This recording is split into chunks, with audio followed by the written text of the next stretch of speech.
You recently wrote about a journalist who has been arrested and jailed in Russia. Now, you're seeing increasingly that journalists around the world are facing threats to their personal safety.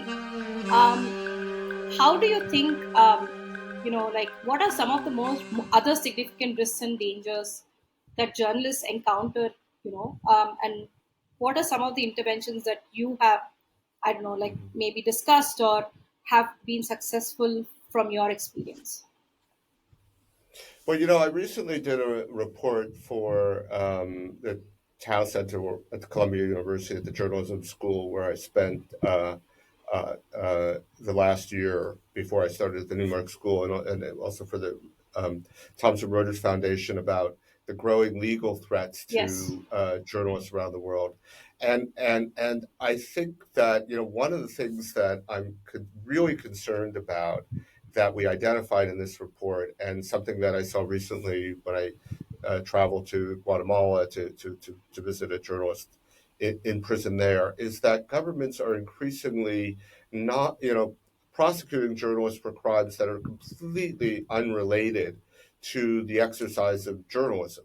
They're basically trumped up false charges of things like, Mhm. money laundering or financial misdeeds. And the challenge for journalists and press freedom organizations is we're not really equipped to defend journalists who are accused of crimes that are completely unrelated to the kind of, we built up a kind of specialization in defending journalists who are accused of kind of legal charges that are related to the exercise of journalism, and we don't have experience in this area. And governments are recognizing that. And this journalist I mentioned, who I visited in prison, his name is Jose Ruben Zamora, and he's was the editor of one of the leading newspapers in Guatemala, and he was accused of trumped up charges of Mhm. money laundering and misappropriation of funds, and he was just sentenced to 6 years in prison. It's a really terrible result, and it's a kind of illustration of how repressive tactics that governments use evolve as the legal climate changes. And what we're doing in what the international community and press freedom advocates and journalists and like me who've been covering it are doing is really highlighting this gross abuse of power. And I really think we have to draw attention to this new tactic and think about how we could defend journalists who are wrongfully accused of these kind of trumped up charges. Yeah, and I think the other way that it's also being used is like the defamation law in many, many countries is being used. Yeah. Yeah, I mean that's the thing that didn't surprise me is and slap suits, which are strategic lawsuits against public participation, which are these kind of harassment style of just just basically filing charge after charge. Sometimes you see multiple charges. Maria Ressa in the Yeah. Philippines and Rappler has been an example of this. So I mean that is definitely one of our findings that was less surprising, but there are some good things happening in that space. There's a new kind of organization that's been created called Reporters Shield, that Hmm. was created by the an organization called the Organized Crime and Corruption Reporting Project, and with support from USAID, to kind of make available to journalists who are facing these kinds of legal action resources to help them defend themselves. So there is some positive movement in this space, which I think we need to recognize. Yeah. Um, for the listeners who will be listening to this talk, could you tell why it should bother them if, say, a journalist is being jailed in their country? How does it impact them sitting in their homes or Mhm. at their workplace? Why should it concern an ordinary citizen in a democratic society if a journalist is jailed? Well, I think whether it's a democratic society or a non-democratic Yeah. society, I think it should concern them. I mean, look, as I said, we're in a moment where there's the kind of battle, the battle over control and autonomy and democracy and our own ability to shape our destiny is related to our ability to access independent information. And there are so many um, powerful forces who are competing in the information space who don't have our best interests at heart. They are seeking to create a narrative that benefits them in some personal way because it has some political benefit. They might even to them. They might try to be advancing some sort of state interest because they're a government. They might be, some sort of uh, criminal or militant organization that's seeking to, advance a cause. They might be even some sort of um, commercial enterprise that's looking to undermine a competitor in the marketplace. There's so many reasons why people seek to influence the kind of our ability our this kind of our ability to understand and engage with the world around us. And I don't want to, because I am a journalist. I Hmm. kind of think that journalists, when they perform their function as they should, are really the best placed institution to ensure that citizens actually have the information they need to engage fully and again participate in creating accountability. And if a journalist is put in jail, I mean, there are not that many countries, believe it or not, around the Hmm. world that systematically jail journalists. Once you cross that barrier and put a journalist in jail, as a government, you're really engaging in a frontal assault on the ability of people in your society to be fully informed. And I think a citizen in a country that engages in that behavior should be deeply concerned.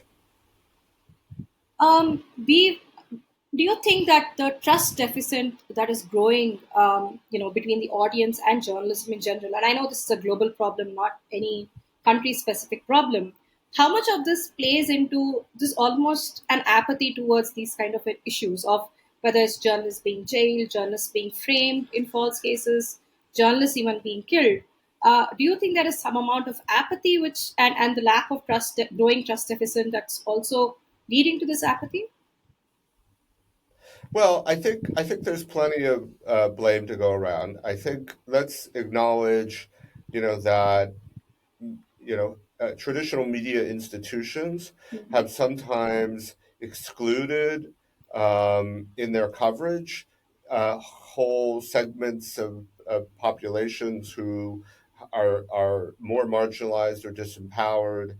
And because of that history and because of those tendencies of sort of reinforcing prevailing narratives and narratives of, institutional narratives, there's a level of mistrust Hmm. that developed. But let's also recognize that that mistrust has been exploited by governments to deepen polarization and particularly populist leaders to advance their own political agenda. And so they've fueled this mistrust, which already um, existed, to by attacking and undermining and discrediting journalists, by organizing online campaigns of harassment, by um, you know um, labeling and ostracizing individual journalists. So the epidemic, the kind of the media has its own responsibility in its failure to produce the kind of journalism that communities would like, but that deficiency, if you will, has been exploited by particularly governments, but other forces to further erode trust in the media, and I think that has significant negative impacts for democracy. You just brought an important point about online, almost like campaigns against individual Yeah. journalists. And we are also, I mean, we, across the world and even as a country, we are witnessing this more and more. And one of the things that journalists face a lot now is cyber attacks, online Yeah, harassment. So how can journalists protect themselves in the face of these threats? Are there like any good best practices that can be followed? yeah. Yeah, well, there's some. So first, the first thing I think that it's important to recognize, as I said, that and because I'm in a journalism school now and interacting with journalism students every day, I'm really starting to think about how do we train journalists to practice their profession in an adversarial environment. And one of the things I have observed is it really doesn't matter what kind of journalism you do. You could be doing, obviously, if you're covering politics, there's a risk, but you could be doing, music criticism or, sports or, almost anything, and somehow, get caught up in some online harassment campaign because, the way in which you covered the story or the position you've taken is, agitates or angers some community, and they mobilize against you. So, if you are a journalist now, regardless of the kind of journalism you do, you need to be aware of this threat and to have strategies to mitigate the harm that can be done to you as a journalist. Now, the one thing to also understand is there's no way to completely eliminate the risk. There's no strategy that's going to make this go away. It's, this kind of online harassment is kind of part of the information environment in which we operate in as journalists. But I talk to journalists who I engage with about some basic tools that they can do. One is consider how your adversaries, if they are want to take action against you, might exploit the information that's available. So you could do things like Google yourself, hack yourself, try and figure out what information your adversaries might find and how they might exploit it. And if you do that, you may find stuff that you really don't want online. You may find pictures that somebody could exploit. You may find positions you've taken that people could distort and take out of context to attack you. You may find information about family members who can then be threatened, and or people can again troll you and say, we know, this is your mom's name and this is your child's name. So I think that, part of it is just, there's no magic bullet. There's no way Yeah. to stop this phenomenon.